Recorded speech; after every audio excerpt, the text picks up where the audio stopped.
今天我要给大家说到这位艺术大师啊，可以说是现在活着这些艺术大师里边，他的名气是最大的，而且他的画作呢，卖价卖的是最高的。这个人是谁呢？大家非常熟悉，范增。你看前一段时间我们看那个大片《建党伟业》，那4个字就范增提。像这么重要的一个献礼片，谁能给这个片名题字，也说明他得到主流社会的接纳，得到官方的认可。范增现在就是人家有人说那么句话，说这个世界上只有2个人批不倒骂不倒，一个是范增，一个是凤姐。你看把范增和网络上的凤姐相提并论，这个什么意思呢？第一个说明范增名气确实大，第二个说明范增一直在风口浪尖当中。怎么个在风口浪尖呢？你看啊，范增现在我们说的是书法大师、国画大师啊，艺术大师，还是国学大师。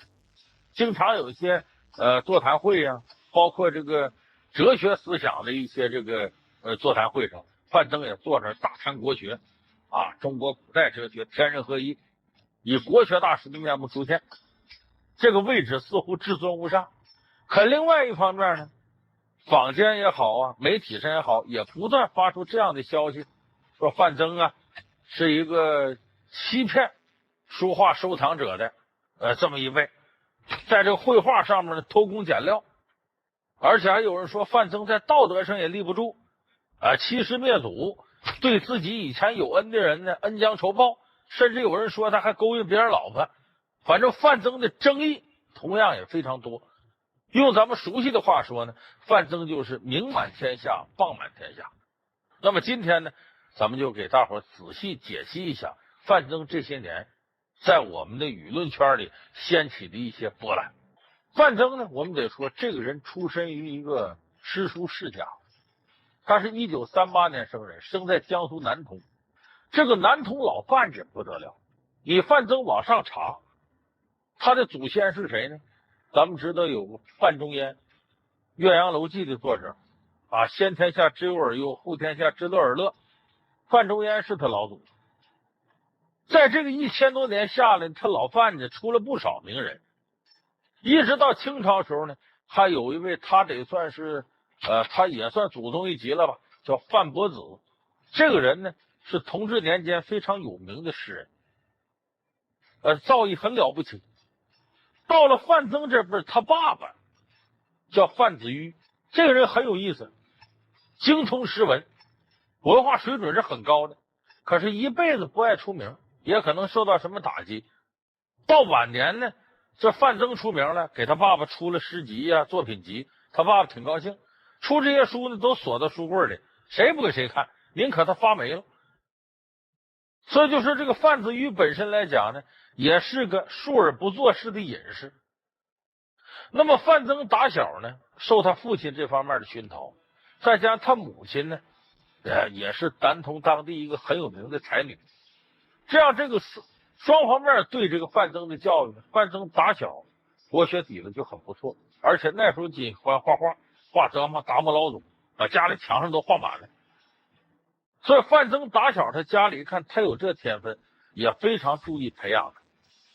那在这种情况下呢，范增呢一点点大了以后呢，开始考学，考到了南开大学。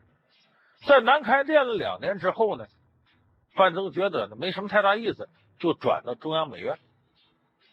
那时候开始他就一直在画画。到了中央美院呢，中央美院里边高手特别多，李苦禅呢、李可染呢、黄永玉啊、蒋兆和呀，范增在里边如鱼得水，绘画的技艺越来越高。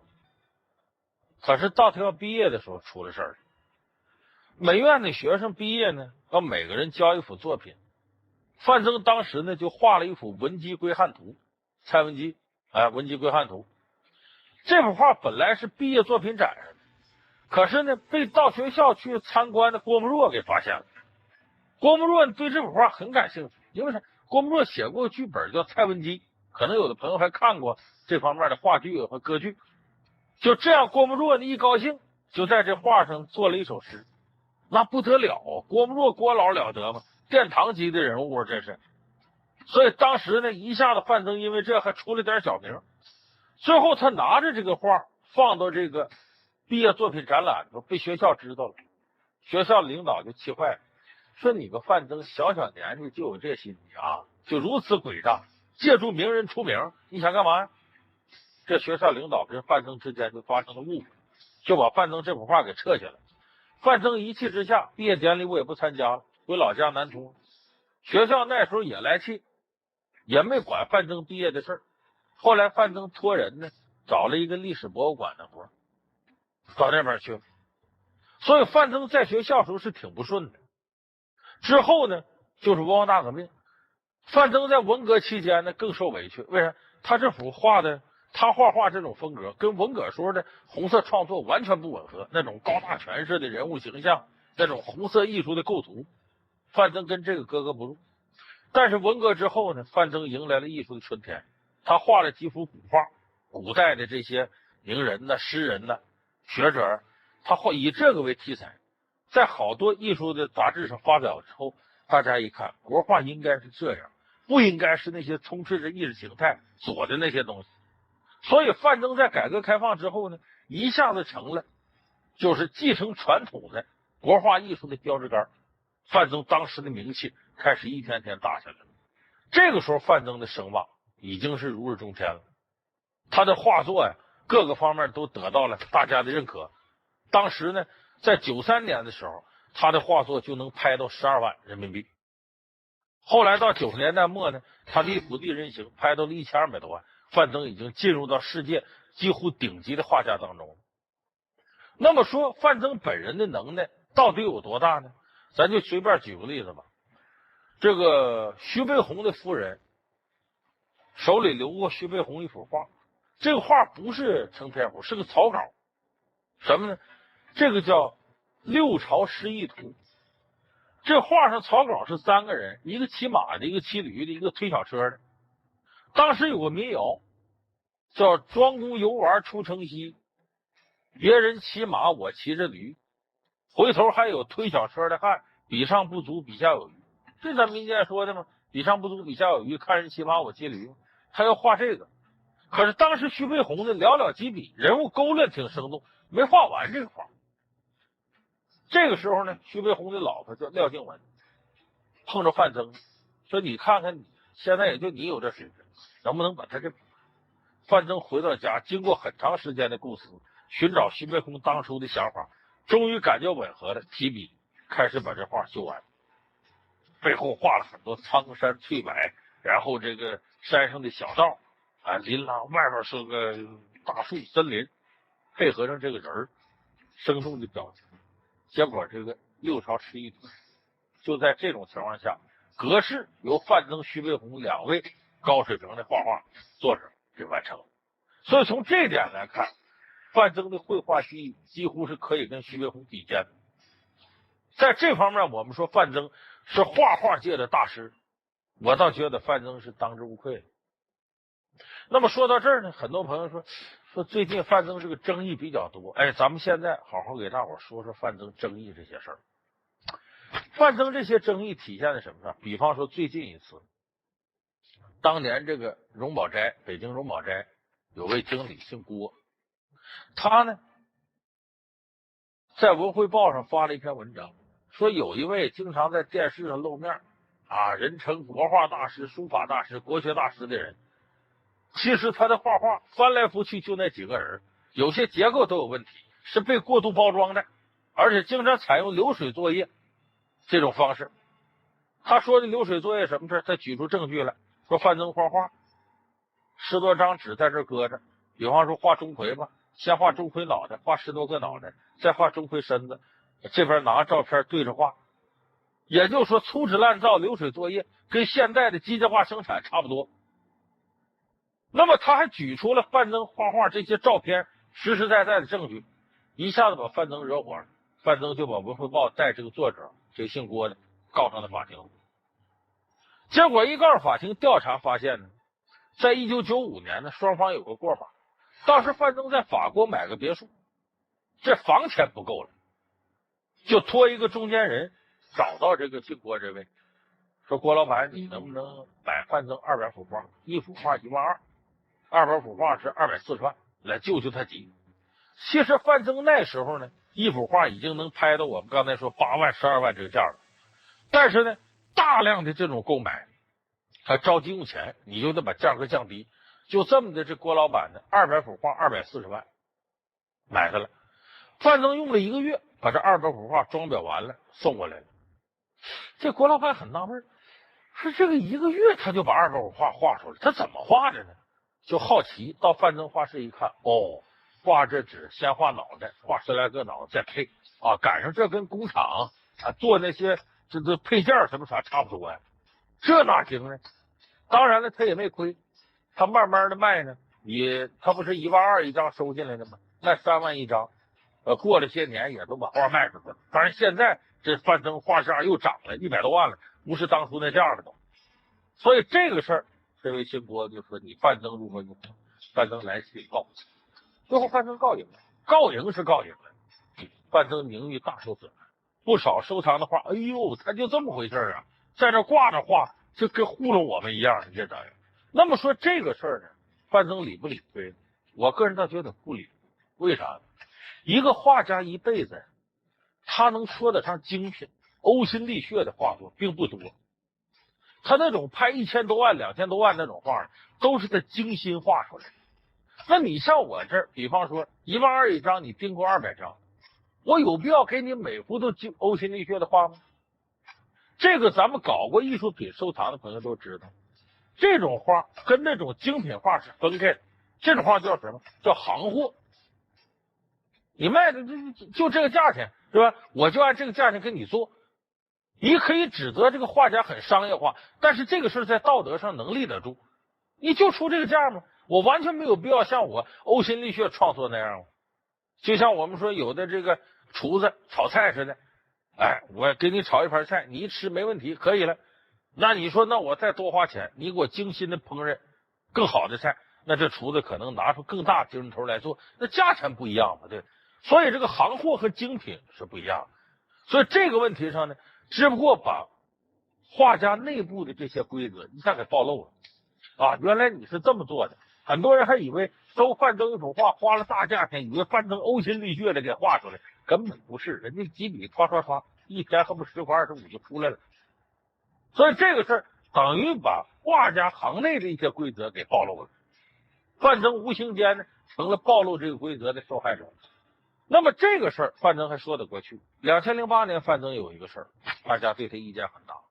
他当时出了一个跟别人家合作，叫范增12生肖金币五子牛金画卷，说这里头有35颗金子，然后保值，又有范增画的12生肖图，一幅他卖的很贵，然后铺天盖地的广告。结果这事儿被当时的打假斗士王海给盯上了。王海说你这个虚假宣传，王海就把他告上法庭了。经央视315晚会一报道，这事儿弄大了，然后告到法庭上呢。奇怪的是呢，这事儿不知道什么原因，不知道被哪股势力给摆平了。王海最后不出庭了，原告不出庭还怎么弄呢？最后这事儿不了了之了。很多人猜测范增背后这势力大了，不定多大腕背后支持他，多大势力支持他。所以像这些事儿都等于在市场上潜移默化的在对范增产生一种累加的负面影响。再加上这些年呢，不断有过去的人呢把以前范增的事往出抖。比方有人说范增跟老师之间这个关系不好，说他在这个中央美院的时候跟这个李苦禅和黄永玉都不好。说怎么？说李苦禅，范增说我是李苦禅得意的学生。李苦禅说我当初教最好学生就范增。实际一调查，有人说不是那么回事。李苦禅临死时候就说我没范增这学生，我死了别让他来参加我追悼会。果真李苦禅先生逝世的时候，范增来了，在外面哭够呛，没让进来。他家里人说你临终遗言不让你来护灵了。说怎么回事呢？说当初范增出名了以后啊，卖画这个价钱跟李苦禅一样价了，有点不尊敬李苦禅了。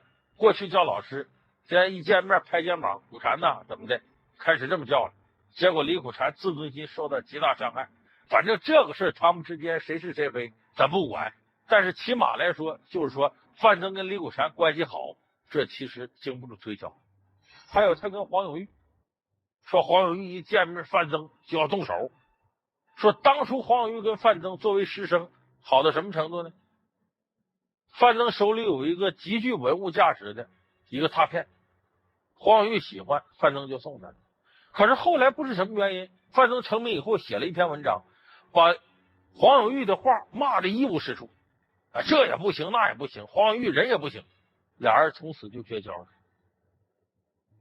这还不算，有人说这个范增啊，对待他与他有恩的人，像大作家沈从文也恩将仇报，这事涉及到文革。刚才我们说范增呢，从中央美院呢毕业以后没工作，找了一个历史博物馆工作。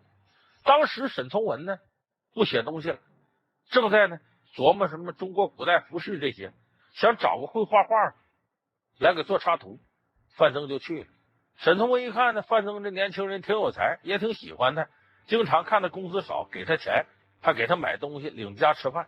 没想到到大革命的时候呢，范增这连着写了大字报，说这个沈从文作为黑作家、大毒草的贩卖者，几百条罪行。这里面写了一些东西，当时弄得沈从文非常伤心。沈从文后来写文章说范增啊离我最近，没想到骂我骂的最狠，写了我几百条罪行，10大罪行都够说了，还几百条。说我当时跟丁玲啊这些人在一块天天听爵士乐，那抬起我了。丁玲那阵在东北8、9年都不回来了，而这里边说我这个罪过那个罪过。说实在的，我算认识清楚了人这忘恩负义是怎么回事，损人利己是怎么回事，表示对范增非常不满。而范增后来也认这个账，他说我心里头啊一直对沈从文表示愧疚。这个我倒觉得好的一点，在那个年代呢，人要求自保的话，你告我，我告你，互相揭发检举，都是被那个残酷的文化大革命把人给摧残成这样。但是如果现在的人试图回避这个，把自己伪装成那种道德上的圣人，恐怕这个就说不过去了。好在范增在他的自述里边提到这一笔，表示对沈从文的愧疚。那么去呢，在《江南时报》上有一篇文章发表了，又把范增推到风口浪尖了。说这范增呢，说他老婆是谁？范增说我老婆叫南丽，是日本人。这个二战时候呢，作为遗孤被辽宁本溪的一个夫妇收养去了。说他名字叫南丽啊，这个人很大方，很素养。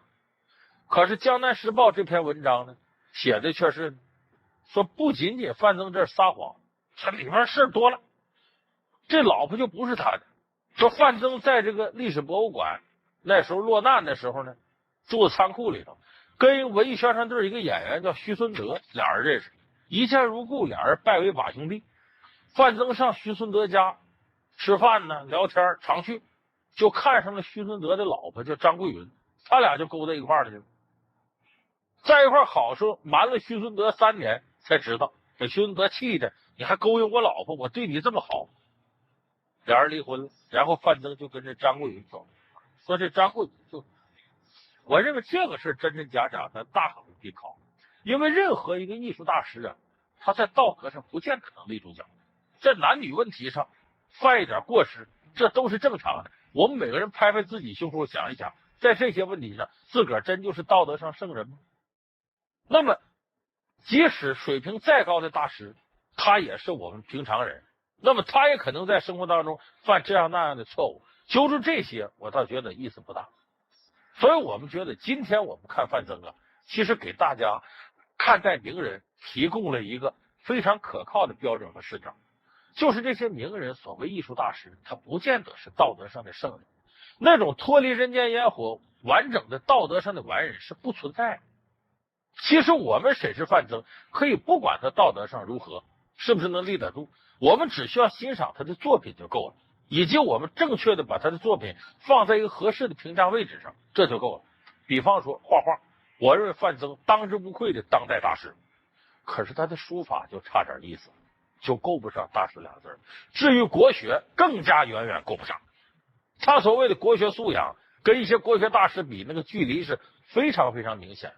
我曾经多次听过范增讲的一些东西，对国学的看法，我倒觉得很多时候还停留在爱好者的范畴之内，离国学大师4个字他是非常非常遥远的。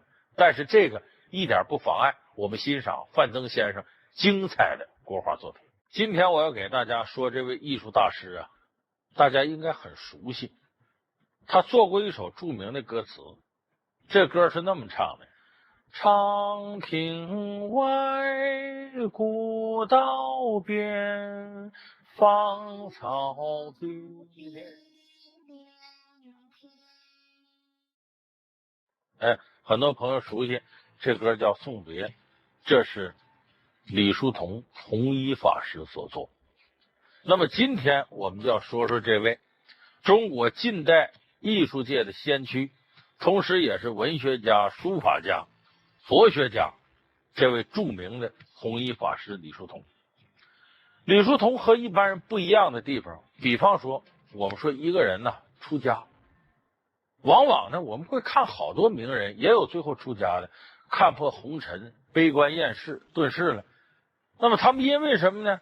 就说在别的领域之内啊受到挫折了，比方说或者失恋了，或者丢官了，或者破产了，或者感情上受到很大打击了，或者这个身体不行了，他们由此看破红尘。可是李叔同最令人奇怪也是最令人钦佩的是，他没有这些。李叔同呢自小是富家子弟，家财万贯，打小呢传统文化学得非常精，到后来东渡日本，西洋的文化学得很精，做艺术各个品类，音乐、戏剧，包括文学，都是上上之选，造诣极高。后来呢教课，作为老师，在教学上又堪称一代教育大家。就是在他所从事的各个领域之内，最起码他都是吃过见过，在顶峰上待过，或者说已经达到了这个层面的巅峰状态。那么李叔同呢，也恰恰是由于他在各个领域这种深厚的造诣，再加上他突然间在杭州虎跑寺出家为僧，这使李叔同弘一法师的一生啊充满着传奇经历。这是一个可以说在艺术界内最具传奇色彩的一个人物。我们平常说艺术家都有这种规律可循的，从小什么样大什么样，在艺术领域之内，唯独弘一法师羚羊挂角，无迹可寻，神龙见首不见尾，非常奇特的这么一位人物。你看他的奇特在于他创造了多个第一，比方说他是第一个引入西洋画派，用人体模特来画裸体画的人，这是中国第一个。他是第一个在音乐里边用五线谱教学的，引入西洋音乐的一些东西。他又是第一个呢在中国上演话剧，他当时成立一个春柳社，是中国最早的戏剧社，堪称中国话剧的鼻祖。而且我们知道小仲马写的《茶花女》是他最先给搬上舞台的。那么我们现在有这样一幅照片，有不少朋友看过，这在1906年、07年当时拍摄的。那个时候呢，江南发大水，李叔同为了组织赈灾，开始义演《茶花女》。《茶花女》的主角玛格丽特是个女演员，那时候没女演员，这样呢，李叔同自己来演玛格丽特反串。为了让自己腰更像女人呢，他节食，把声音变得也像女人那么尖利。而这种反串呢，当时很多艺术家看了之后惟妙惟肖，就说李叔同表演上第一流的大家见此。那么我说到这儿呢，可能你都觉得有点眩晕。哎呦，这李叔同太厉害了，这怎么什么都会呢？这个人出身是什么？李叔同是天津人，家里头呢，他父亲做过官，后来呢改成贩盐卖盐，大盐商，家里头特别有钱。他爸爸有他的时候呢，已经都过了60了，老来得子。李叔同5岁那年，他爸爸都70多了，去世了。虽然他爸爸去世了，但老李这家底儿是特别厚，所以李叔同小时候悠哉悠哉，富家子弟，受过特别良好的教育。老李家特别重视对子女的教育，他几个长房哥哥对他也特别疼爱，他母亲更是把全部精力都用到他身上。在这儿呢，考科举有句话叫文选烂，秀才办，就是你要能把《文选》这本书读烂了，那这秀才一半就拿到手了。李叔同7岁的时候熟读《文选》，倒背如流，国学功底非常深厚了。那时候，可是呢，李叔同呢喜欢东西太多，10来岁的时候呢，金石、刻章喜欢，音乐喜欢啊，文学往往对四书五经不怎么感兴趣，喜欢庄子一类的，一下笔汪洋自肆，那纸有时候都不够了，恨纸短，每个格里边呢写2个字，所以人家管他叫李双行，外号叫，意思特能写。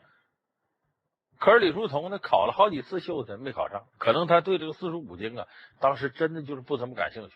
但是李叔同当时的国学造诣，大家是公认的，也就确实非常优秀。那么到了1898年，李叔同当时是18岁了。那时候我们知道中国出了戊戌变法、公车上书这些事件，李叔同呢在天津呢就跟当时的维新党打得火热。后来呢，为了躲避戊戌变法之后这个祸乱，怕被别人认为你是康有为、梁启超这一党的，李叔同那个时候呢正好家道稍微败落，他自己呢也带着不少钱，因为家里还是有钱嘛，领着他母亲、他老婆，那是他已经结婚的早嘛，来到上海。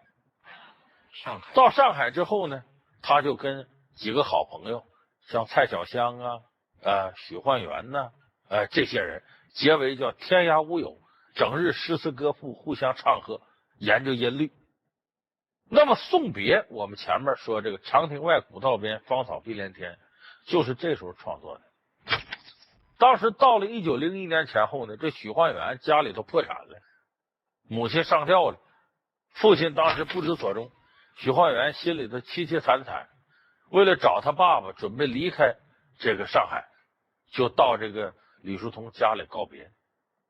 到门口说：“叔同，我家破产了，我要找我爸爸去了，再见吧。”哭着就走了。哎，当时李叔同心里非常难过，自己好朋友就这么走了。回到屋里，2个小时以内写出了这首送别。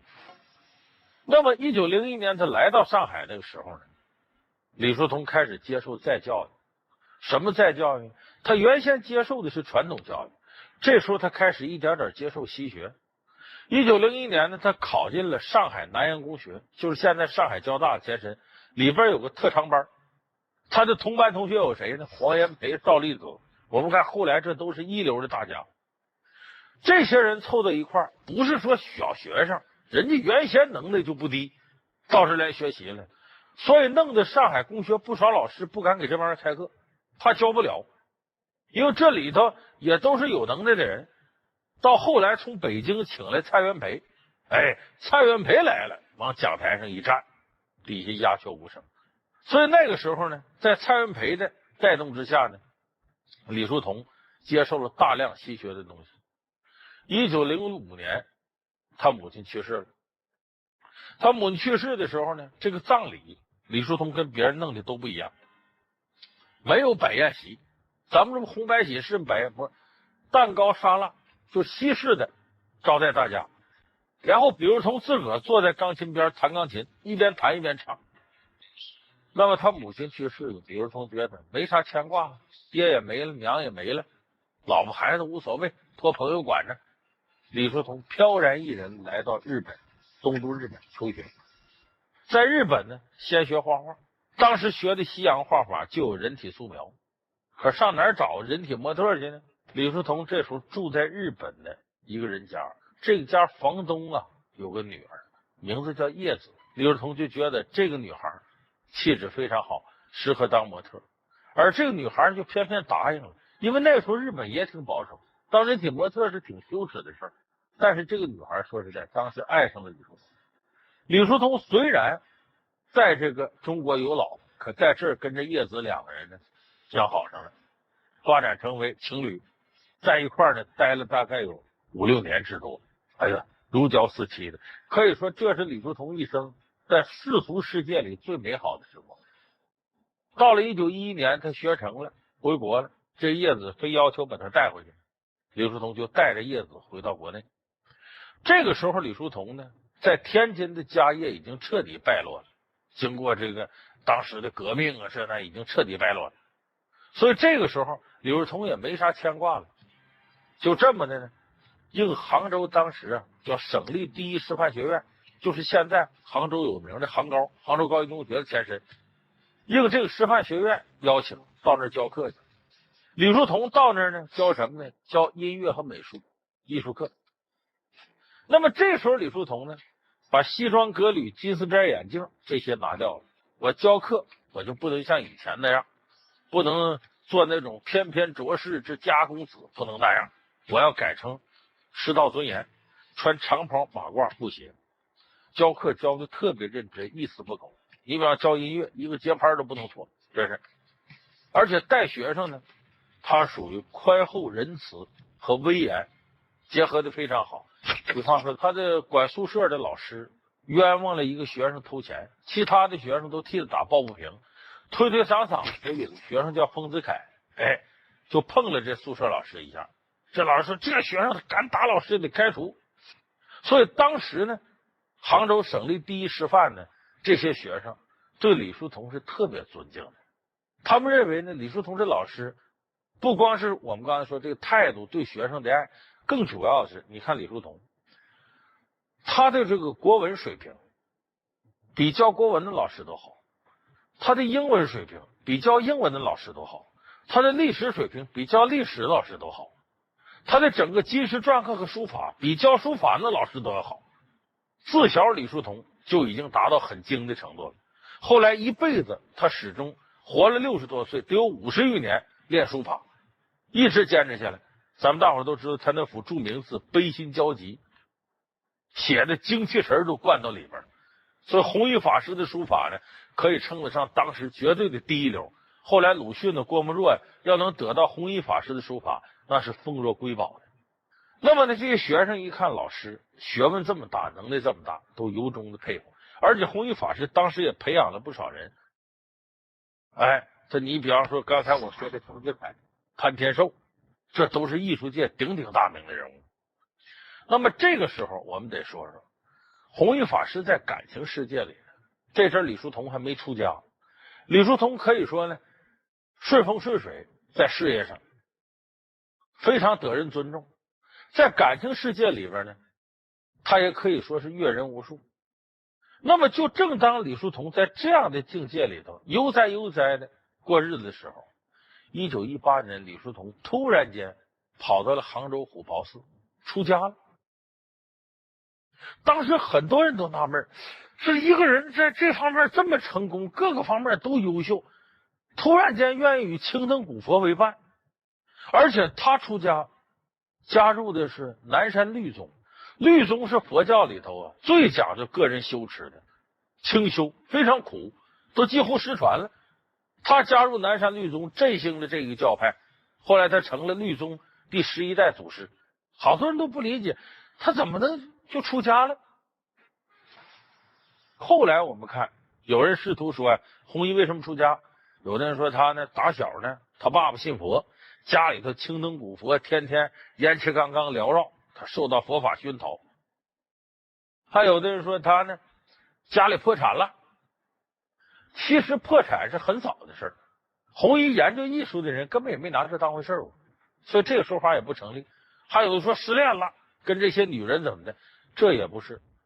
弘一在纸粉堆里边，李叔同当时呢可以说是等于人在草丛过，片叶不沾身，他也没有什么太多的风流债，所以这些理由都不能成立。那么如果我们现在要以一个比较高的目标来遐想弘一法师当时境界的话，我倒觉得我们可以这样理解，就是弘一法师他一生呢，比方说他钻研艺术向某个高峰进军，然后他达到了这个巅峰；钻研文学向文学的高峰进军，达到了巅峰；钻研书法达到巅峰。当所有这些东西他都能够在自己层面里达到巅峰的时候，他就有一种更高层次的追求，会当凌绝顶，一览众山小。我想再奔更高的层次精进。所以这就是为什么他在所有的事情做的都非常成功的时候，他进一步出家去修佛去，而且后来成了一代高僧。成了一代高僧之后，李叔同也不是那种远离尘世的，成了一代高僧之后，李叔同也不是那种远离尘世的。当初日本人侵略到江南的时候，在福建，他冒着生命危险去弘扬佛法，人家谁找他求赐，他就写念佛不忘救国。所以我说李叔同绝对不像我们平常那种所谓修佛，一头沉到里边做个善男信女就够了。他不是，他是想利用佛法这种精神来促进自身修养的精进，在精神世界他要达到一个高度。这个就像我们说的，人生总共3种境界。第一层一楼是物质世界，有吃有喝，吃好喝好就够了。不少人活在这一楼。有一部分人呢不想这样，想在精神世界有造就，哲学呀、历史啊、文化呀、教育啊、书法呀、娱乐艺术，我能在精神世界有造就，我就在2层楼。2层楼是精神世界，很多人活在精神世界里。那么还有个3层楼，3层楼是什么？是宗教境界。他要解决一个人是怎么来到这个世间的，为什么要来，死亡是怎么回事，他要探究人生的终极的东西，这是一种宗教层面的。这样也有的人在精神世界里得到无限满足之后，向往的宗教境界，他就要由2楼跑到3楼上。当然对于我们绝大多数人，或者是沉湎于1楼里边这种物质境界混吃混喝，或者满足于在精神世界里获得一种享受。也有一些人包括我本人在内也在向往3楼那个境界是什么呢？他追求人生的终极会是一种什么样风光呢？可是呢，只要稍微和3楼的境界一有接触，你就发现人是留恋10丈红尘当中这些红男绿女的诱惑。同时我们再往上一看，又看到宗教境界青灯古佛的孤寂苦修。咱有很多人慨叹绿酒朱唇空过眼，微尘缘字化微尘。就你觉得这样任上能够达到了，可真到那种苦处修行来临的时候，跟尘世之间隔离的时候，这个痛苦你未必能受得了。所以我们很多人是什么状态呢？把着2楼楼梯往3楼看，无限向往，却有点畏惧。就如同呢，你在旷野上生了一堆火，远处呢有一头狼，这个狼呢大冷天很想来烤火，可是又怕这个火光给它带来的危害。我想很多人呢向往着宗教境界，却达到不了，恰恰是这样一种心态，还是留恋尘世间这1亩3分地。那么弘一法师给我们带来的启示是什么呢？就是一个具备大智慧的人，他在各个层面都能达到圆通自在的时候，他会向往更高的宗教境界。其实宗教境界在一定程度上，如果你把艺术、把这个文学各个方面修养达到了极高境界的时候，你会发现它里头有些规律和宗教是相通的。我想恰恰是因为李叔同在诸多尘世的艺术水准上都达到了高处，他才想到我如果出世的话会得到哪些更大的精进呢？所以李叔同毅然决然在38、9岁的年龄出家了，给我们今天留下了一段不朽的艺术传奇。中国文学史上几位巨匠，尤其是呢被主流文化承认的巨匠，有不少朋友呢熟知新中国以后呢，在文化界呢，我们捧出了6位作家，名字是鲁、郭、毛、巴、老、曹，就是鲁迅、郭沫若、茅盾、巴金、老舍、曹禺，简称鲁、郭、毛、巴、老、曹。那么这周呢，这期节目我们就开始陆续介绍这几位文学巨匠。那么首先呢，我们并不是从鲁迅开始，因为实事求是来讲，鲁迅先生过于博大，也过于宏大，仅仅的几期电视节目恐怕无法再现鲁迅先生的全貌，也恐怕亵渎先生的一些丰功伟绩。而且从文学史上的地位、思想史上的地位，以及对当今中国的积极影响来看，恐怕后边从郭沫若到曹禺加起来也不及鲁迅的影响力。所以我们说这5期节目呢，主要介绍后5个人：郭沫若、茅盾、巴金、老舍、曹禺。那么今天呢，我们首先从郭沫若开始介绍。那么郭沫若呢，在我们现代人的记忆里边呢，他似乎是个很矛盾的人物，尤其是改革开放以后呢，有关种种的从极左路线解脱出来的各样的这个思维方式出现了以后呢，我们回顾历史的时候发现，郭沫若非常矛盾。比方说，在我们见到的一些过去公开的介绍当中呢，郭沫若的头衔极多，也算革命家，新诗的奠基人，革命界公认的文化领袖，诸多的头衔，把郭沫若呢也捧上了神坛，好像他是鲁迅之后啊，似乎大家公认的文化界领袖。可是我们再看呢，民间的评价对郭沫若却有各种各样的微词，比方说他在婚姻上啊并不忠贞，说他有过3次婚姻，最后的老婆呢叫于丽群，说这于丽群他姐姐呢也是郭沫若的情人，还为郭沫若自杀了。说郭沫若一辈子风流韵事极多，鲁迅说郭沫若是流氓加才子。还有的人说他在政治立场上呢翻云覆雨，比方说吹捧过蒋介石，也骂过蒋介石，反正是民间里边对郭沫若不好听的话比较多。那么这样一个人物，可以说是我们评价当代中国文学史乃至思想史和历史学各方面无法绕开的一个文化上关键的节点。那么真实的郭沫若到底是什么样呢？咱们这期节目就给大家做一下相对详细的介绍。当然这里边有很多是基于史实上的我个人的看法，您听起来呢见仁见智啊。首先我们说郭沫若，咱得承认大才了不起，他那些头衔啊，每一个头衔都绝非浪得虚名。你比方说咱说诗，郭沫若早年呢和鲁迅一样，他在1914年呢到日本留学学医，后来也是受革命思潮的影响呢，开始利用文学呢宣传革命的东西。他在20年和19年这2年的时候，他写了大量的诗，后来把这些段的诗呢选出154首，出了一本诗集。这个诗集的名字呢叫《女神》，可以说脍炙人口，等于就说当时新文化运动当中啊，开辟了用白话写诗的这样一个风潮。郭沫若是得风气之先，当初最有成就的一个。而这些诗在中国影响特别大，也鼓舞了很多青年人呢追求理想、追求自由、追求真理、追求德先生和赛先生。所以郭沫若早期的文学成就呢，是跟这个革命密切相关的。那么在建国前这段时间呢，郭沫若的创作呢进入了一个高峰期。比方说他写的一些剧作呀，包括建国以后的剧作，我们留下很深刻印象的，像屈原呐、蔡文姬啊，这方面郭沫若在文学上大讲，这是毫无疑问的。而且这个人跨界之广，涉猎之多，研究之精神，每个领域都不是浅尝辄止，他都有他的成就。所以郭沫若这个人很了不起，就在才学上。可是呢，在文人的气节上，他身上有各种各样的毛病。你比方说从婚姻上，郭沫若呢，他是四川乐山人，原来的名字叫郭开珍，字鼎堂，号尚武。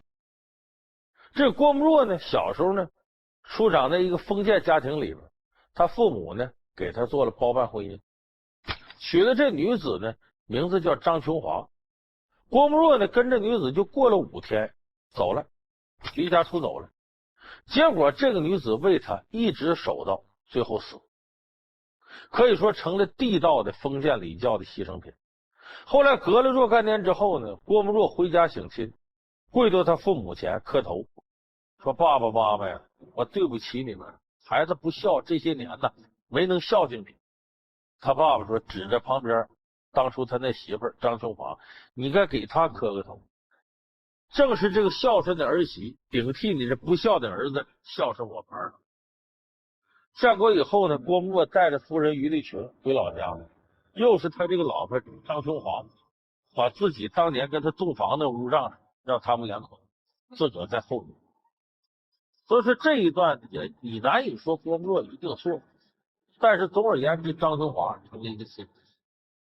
郭沫若的第2段婚姻是他东渡日本逃亡期间呢，跟日本一个女孩叫佐藤父子，英文名叫安娜，2个人好，2个人有着真挚的爱情，而且这个安娜为了郭沫若呢，跟自己的父母决裂，一心的侍奉郭沫若。后来郭沫若回国之后呢，很快把这段感情就像忘了似的，就跟于丽群2人同居了。后来安娜带着孩子来到中国，带着郭沫若的孩子来的时候，对这个事也是，那没有办法，这等郭沫若跟于立群，包括跟于立群他姐姐这些事情呢，也在文化界以前传的非常广泛。也就是说，无论从哪个角度，不管说郭老说后来有些风流韵事怎么的，是真是假咱不管，郭沫若确实是个风流才子，就是一辈子在感情世界里面非常丰富。当然，我们说这属于个人隐私、个人情感世界的选择，咱们旁人无权说三道四。那么郭沫若在这一方面应该说广受诟病，但是我倒觉得呢，还不如他在比方说政治立场上和文人气节方面受到的非议多。你比方前面我们说他跟蒋介石之间，在1928年呢，郭沫若曾经写了一篇文章大骂蒋介石，说蒋介石是当今之国贼，是反革命的军事司令，不再是以前那个北伐时候的蒋介石了，把蒋介石骂的可以说狗血喷头。后来蒋介石看之后很生气，全国范围通缉郭沫若，郭沫若因此逃亡日本，在日本待了10年。那么他逃亡之后，30年代抗日战争开始，他回来了。回来的时候呢，有人就跟蒋介石说，郭沫若这人很有影响，当今抗日是大计，何必还急究前嫌呢？蒋介石就把这个通缉令取消了。那么在文化上来讲呢，杜甫草堂上呢，这个纪念馆上呢，他题写一副对联，说杜甫叫世上疮痍，诗中折胜，这上联。下联叫民间疾苦，笔底波澜。他是很佩服杜甫关注民间疾苦的。当然他对李白呢本身也很推崇，他给李白纪念馆也写过对了，叫浊酒花间，磨石针上，这上联。下联叫已见天外，挂弓扶桑。就本来在郭沫若心里呢，李杜并治两个高峰，李白杜甫同样伟大。可是他自从发现呢，毛主席认为啊，杜甫跟白居易哭哭啼啼，还是要学李白伟大的浪漫主义，倾向于李白。马上他在1963年抛出了一本书，叫《李白与杜甫》，无限制的这个吹捧李白，压抑杜甫，甚至到了胡说八道不符合实际程度，说杜甫根本不是老百姓啊，杜甫是地主阶级。为什么8月秋高风怒号，卷我屋上三重茅，茅为秋风所破歌。说卷我屋上三重茅，杜甫房顶上有3层茅草，可见是地主阶级。包括你看郭沫若写的一些诗词，有一些和毛主席之间唱和，他故意把自己拉低一等，突出主席的光辉形象。你比方说看孙悟空3打白骨精，看完了以后，郭沫若装得很气愤，写了一首词：人妖颠倒是非小，对敌慈悲对有雕。昼念金箍文万变，惊涛白骨垒3刀。千刀阴剐唐僧肉，一拔河葵大成毛。教育及时堪赞赏，猪油智慧生一场。就说这个孙悟空啊了不起，唐僧你说整孙悟空给带紧箍咒，应该把唐僧肉都给他剐了。这他跟白骨精一样可恨。毛主席说你这不对啊，唐僧再可恨是人民内部矛盾呢，白骨精是敌我矛盾呢。所以毛主席喝了一首，叫一从大地起风雷，败有精生白骨堆。僧是愚盲犹可训，妖为鬼欲必成灾。金猴奋起千钧棒，欲澄清万里哀。今日欢呼孙大圣，只愿妖不又重来。这毛主席诗词很有名的。其实郭沫若以他的大才，他能不知道唐僧是人民内部矛盾，白骨精是敌我矛盾吗？故意往下低一个台阶，来突出主席的光辉形象。就毛主席写小小环球有几个苍蝇碰壁，嗡嗡叫几声抽泣几声凄厉。蚂蚁圆怀夸大火，巨幅汉书谈何意？正西风叶落下长安，非鸣笛。多少事从来急，10000年太久，之争朝夕。四海翻腾云水怒，五洲震荡风雷击。要扫除一切汉人族，全无敌。这是毛主席那首诗词。郭沫若原来是怎么写的呢？叫这个沧海横流，方显出英雄本色。人六义，家乡团结，坚持原则。天垮下来情得起，世道弥稀夫之直。听雄鸡一唱变环东，东方白。太阳出，冰山低，真金在，旗萧朔。有雄文4卷，为民立旗。节犬吠尧，堪笑止。泥奴入海，无消息。迎东风，革命展红旗，乾坤志。所以他跟主席之间的这种诗词唱和，我们能看出郭沫若是大才，了不起。那么在这个过程当中，郭沫若不仅仅是跟政治人物接触，他跟很多和他同样是文学家、史学家的人也有接触，可是这个接触就很耐人寻味了。他当年他的诗集《女神》，胡适当时读了之后呢，觉得很好，郭沫若激动的拥抱胡适，称胡适是自己最尊敬的导师。可是，在49年以后呢，批胡适批的最狠的就是郭沫若。有人说郭沫若就是个政治花瓶，就是在关键时刻呢，能够给意识形态提供一些文学作品。那么郭沫若本人说没有这种文人的气节，那么郭沫若他本人就愿意这样做吗？我们可以公道的说，郭沫若开始这样做是出于一种恐惧，他害怕政治运动把自己卷进去，千方百计的要站到时代的潮头上，要紧跟政治领袖，避免自己遭受恶用。那么同时还有一点，他舍不得荣华富贵，舍不得万人追捧。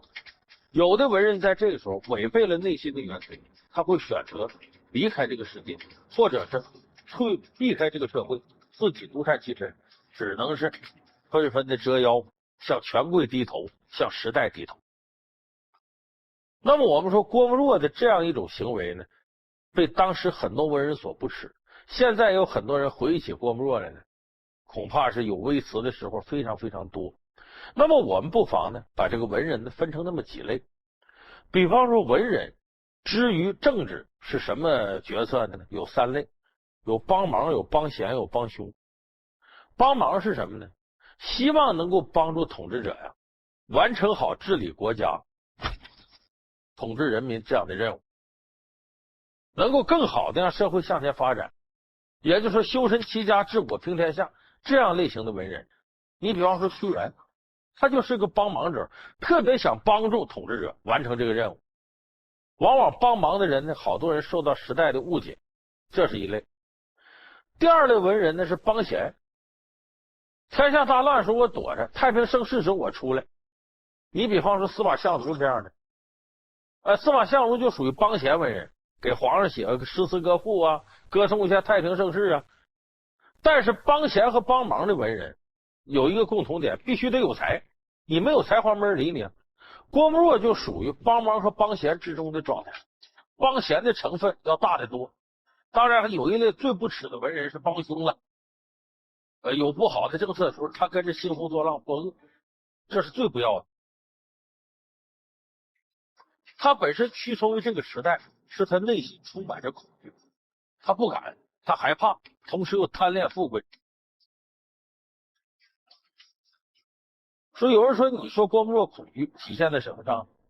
郭沫若在文化大革命期间呢，虽然独善其身，保住了自己的位置，却保不住家人的性命。他和于立群生的第2个儿子和第4个儿子都在文革当中去死了，其中他第2儿子叫郭世英。郭世英就看不上他爹的所作所为，曾经跟自己同学说我爹这个人就是被时代掩映的一个巨大的文化屏风，一个符号人物。后来郭世英呢，由于思想比较激进，有一次跟女朋友打电话说了英语，被人给告发了，说他走资派通敌，让胡卫兵给抓起来了，抓起来打得遍体鳞伤。这个时候于立群他的母亲就求郭沫若说，孩子爹，你呀正好晚上跟周总理吃饭，你跟周总理说说这事，总理能管一下，咱孩子够呛了。晚上吃饭，郭沫若、于立群、周恩来坐在一块吃饭，于立群那么给使眼，郭沫若始终就没张开这嘴。于是在1968年4月19号，据说郭世英被殴打的太难受了，从楼上跳下来坠楼自杀。甚至在儿子死了之后呢，他给儿子单位主动写信检讨，我没有教育好我的儿子。这说明什么呀？绝对的忠诚往往来自于绝对的恐惧。他看得如此顺从，其实内心世界里充满着对那个时代的恐惧感。所以我说郭沫若，你看他，有人说他奴颜媚骨，有人说他趋炎附势，有人说他全无气节，但是说实在的，郭沫若也不容易，他也不想这样，他只能把自己为了5斗米或者更多的米而无限制的折腰。所以说郭沫若的出现应该说是个时代悲剧，如果时代昌明，没有文化大革命的话，可能郭沫若在文化战线上的贡献会最多，也不会留下如此多被后人所诟病的把柄。那么，在1978年6月12号，郭沫若呢是长死了。死之前呢，另外一位呢，可以说现在非议更大的人物周扬，被称为革命工头、奴隶总管。周扬曾经看望郭沫若，说：“你就是中国的歌德呀。”这话一语双关。歌德是个了不起的文学家，说郭沫若文学水平高。另外，中国的歌德呀，歌德派，歌功颂德派。据说郭沫若临死前听这句话乐了，他也没听出这里头好来。不管怎么说，我今天给大伙说了郭沫若这么多的事儿，我倒觉得自打郭沫若死了呢，咱们这个社会呢，并没有谁被官方给推举为文化上的领袖。我想这一点也是改革开放以来中国时代的一个巨大的进步。